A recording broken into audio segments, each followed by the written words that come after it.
Hello guys, welcome back to our channel How to Do It tutorial videos. So in this video, I'm going to show you how to create Telegram account using your email.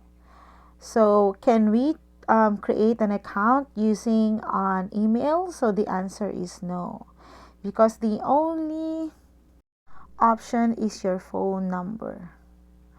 Yes, like any other apps like WhatsApp. So in here, you just have to choose your country and then put in the number you are using.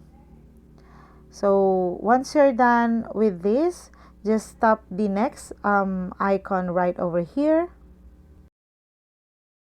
And then Telegram will ask you if this is the correct number. Just click the yes button. And then Telegram will send you a code in your number and you have to put it in here to verify your phone number. So that's how to create a Telegram account.